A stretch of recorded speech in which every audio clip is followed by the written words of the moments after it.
अस्सलाम वालेकुम। मोहम्मद अज़हर सिद्दीक़ ऑफिशियल के साथ मोहम्मद अज़हर सिद्दीक़ हाज़िर खिदमत है।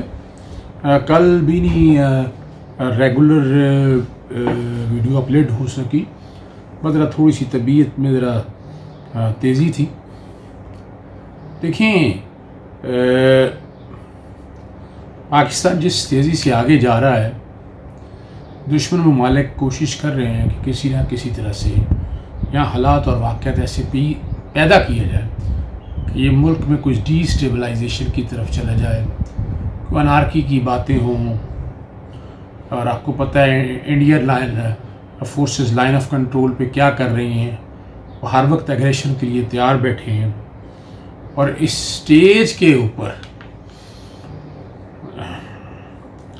अपोजिशन लीडर शहबाज शरीफ साहब का कहना कि नए इंतखाबात कराए जाए, अब ये एक लॉजिक सियासी तो बात हो सकती है, आइन और कानूनी तौर पर बात समझने से बाहर समझ नहीं आ रही कि कहना क्या चाह रहे हैं।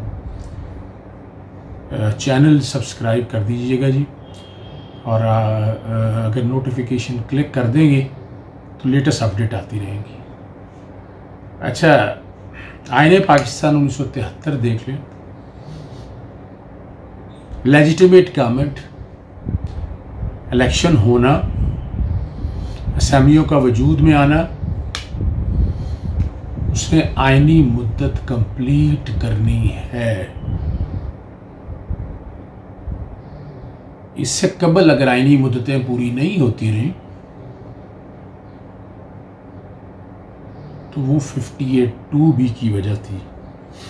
मैं हालांकि 58(2)B का बहुत बड़ा हामी हूँ। 58(2)B एक सेफ्टी वॉल्व है। खुदा ना खासा ऐसे कोई हालात हों, आईने पाकिस्तान या कॉन्स्टिट्यूशन मशीनरी फेल हो जाए, तो एक इन बिल्ड मैकेनिज़्म मौजूद है जिसके तहत कानून को हरकत में लाया जा सकता है। और बड़ी अच्छी वर्डिंग कर दी थी, यानी अगर असेंबली डिसॉल्व करनी थी तो सुप्रीम कोर्ट के सामने आना था मामला, और 30 दिनों के अंदर सुप्रीम कोर्ट ने यह फैसला करना था कि क्या वाकई जो आईनी गवर्नमेंट है वो आइन के मुताबिक चल रही है या नहीं चल रही। खाली जज्बात में, ख्वाहिशात में तो जनता चकोरी मांगने को है चांद, यानी इक़्तिदार से बाहर होकर कितनी दिक्कत होती है। ज़रा सोचें, जो कहते थे खरबों एक ढेले की करप्शन नहीं की, अब तो खरबों की करप्शन सामने आ चुकी है। और मैं पहले दिन से ये कह रहा हूँ कि इस ख़ानदान का काम मुल्क के लिए कुछ नहीं, मेरे मुमलकत के लिए, मुमलकत पाकिस्तान के लिए कुछ नहीं करना चाहते। अगर करना चाहते होते तो फर्स्ट प्रायोरिटी उनके लिए मेरी कौम होती। मेरी कौम तो प्रायोरिटी नहीं है ना। और 18वीं तरमीम जब की थी तो वो तो सिर्फ अपने लिए की थी ना। तीसरी दफ़ा वज़ारत उज़्मा लेनी थी, और चार्टर ऑफ डेमोक्रेसी, एक दफ़ा तुम्हारी बारी, एक दफ़ा हमारी बारी। और ये तारीख का वक्त मुकमुका की सियासत है।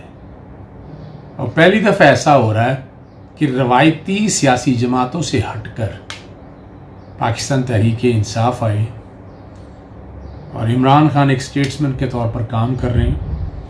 और उनकी कोशिश है कि इस मुल्क में से करप्शन का ख़ात्मा हो। कोशिश है, मैं ये नहीं कह रहा कि वो कर सकेंगे या कर दिए या कर जाएंगे। और उसके 3 बड़े स्टेप्स तो आपके सामने हैं। आज तक कभी पाकिस्तानी तारीख में नहीं हुआ कि सिटिंग गवर्नमेंट का मिनिस्टर नैब ने इंक्वायरी और इन्वेस्टिगेशन में पकड़ के जेल में डाल दिया, गिरफ्तारियां की, जमानतें हुई। आज तक कभी ऐसा नहीं हुआ। और रिसेंट जो अब काम इमरान खान ने अगला किया है, उसने आटा गंदम चीनी जो है स्कैंडल जो है, ये तो गुज़श्ता 40-50 साल से चला आ रहा है। और इन तमाम सियासी जमातों के लीडर और उनकी जो मिलें चलाते रहे हैं, उन्होंने इस बहती गंगा में हाथ धोए हैं, लेकिन किसी ने तौफीक नहीं की। पीपल्स पार्टी के दौर में 140 रुपये तक की चीनी चली गई। तो अब तो आके कोशिश करके अगर GIT बनाई है तो कमीशन ऑफ इंक्वायरी एक्ट के तहत बनी है और उसका इख्तियारात बहुत वसी हैं। दीवानी को अदालत के इख्तियारात भी हैं, फौजदारी तौर पर भी काम कर सकते हैं। और फोरेंसिक नैब को तो आप हाथ ही लगाने देते ना। नैब को तो कहते हैं कि हमारा इंफॉर्मेशन है ही नहीं हमारे पास, कल देंगे परसों देंगे, और इसी तरह लैतो लाल से काम लिया जाता है। अब चूँकि फोरेंसिक हो चुका है, हकायक सामने आ गए, और मैं पहले भी कह रहा था कि नैब को अभी इस काम में मुदाखलत नहीं करनी चाहिए। अब जब ये रिपोर्ट आ गई है, अब इस रिपोर्ट की बेस के ऊपर जैसे GIT के हवाले से 2 GIT आपके सामने है, पनामा की और फेक अकाउंट की, तो इसलिए बड़ा मुश्किल हो जाएगा और नैब के लिए आसानी हो जाएगी कि वो थ्रेड यहाँ से पकड़कर आगे ले जाएगी चीज़ें। दूसरा IPPs के हवाले से वो सुन रहे हैं कि नेगोशिएशन की तरफ जा रहे हैं, कोई हर्ज नहीं है। अरबों रुपया वापस मिले हम इस कौम का लूटा हुआ, आज तो कोई नहीं है। कुछ इंटरनेशनल वारंटीज़ हैं, उसमें आर्बिट्रेशन क्लॉजेज हैं, कई बंधी हुई चीज़ें जिन्होंने हाथ बांधे हुए हैं। जब आप चीज़ें आगे लेकर जाएंगे तो बेहतरी की तरफ जाएंगी। उम्मीद है कि चीज़ें बेहतरी की तरफ जाएंगी। तो सिर्फ इस बात के लिए कि अब आप पूरा ख़ानदान करप्शन में लपेटा हुआ है और गिरफ्तारी होने वाली है, नैब के रेफरेंस आने वाले हैं, तो आप तो कहेंगे ना कि गवर्नमेंट चली जाए ताकि नए इलेक्शन में किसी तरह से आप आगे आएँ और आगे आके आप अपनी मर्जी से इस मामला को लेकर चलें और हुकूमत के वक्त में बैठकर नैब को अपने तरीक़ाकार से चलाएं। पहली दफ़ा नैब इंडिपेंडेंट काम कर रहा है और आईन पाकिस्तान में इस तरह की गुंजाइश अगर कोई निकालना चाहता है तो आइन में तरमीम करें। अच्छा, हम कहते धांधली हुई है, भाई कितनी आपको हर एक को पता होना चाहिए। आईन पाकिस्तान 1973 के तहत और इलेक्शन एक्ट के तहत अगर कोई धांधली हुई है तो प्रोसेस दिया हुआ, इलेक्शन ट्राइब्यूनल ने फैसला करना है। इलेक्शन कमीशन ने कोई एक फैसला आया इस तरह खाली कह देने से तो नहीं होता ना जी। Law has to take its own course. वो बताएं क्या कुछ हुआ है, वो कोई जवाब नहीं है। आप तो कब तक कौम को बेवकूफ़ बनाते रहेंगे। आखिरत की भी तैयारी करें, रब को भी जान देनी है।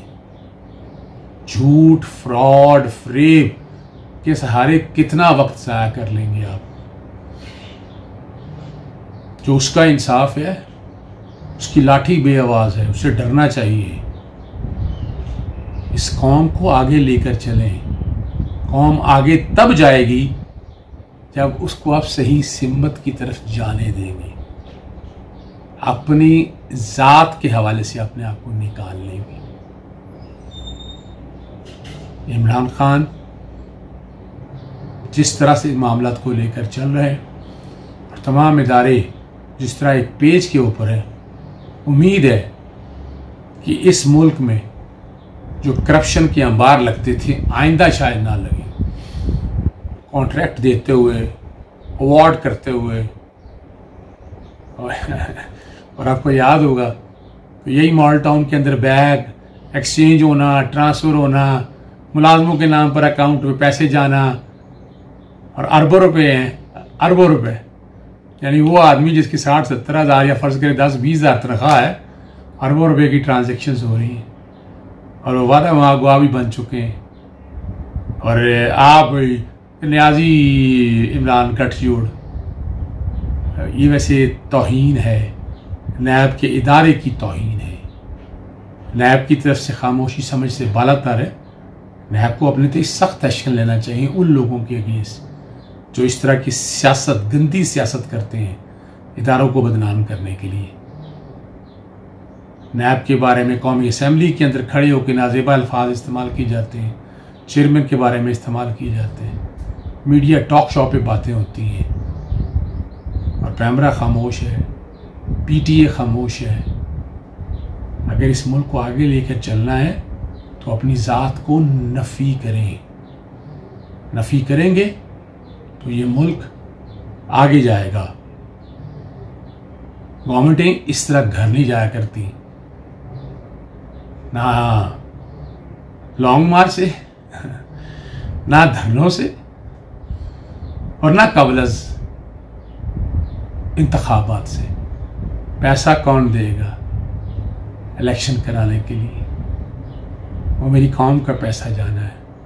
पहले ही हालात कोई नहीं है इस मुल्क के। और क्या आईने पाकिस्तान इजाज़त देता है? 5 साल का मैंडेट है, पूरा करें और हिम्मत करके एहतसाब का सामना करें, फर्द जुर्म आयद कराएं और बाइज़्ज़त बरियों मुकदमों से इजाज़त दीजिएगा। अस्सलाम वालेकुम।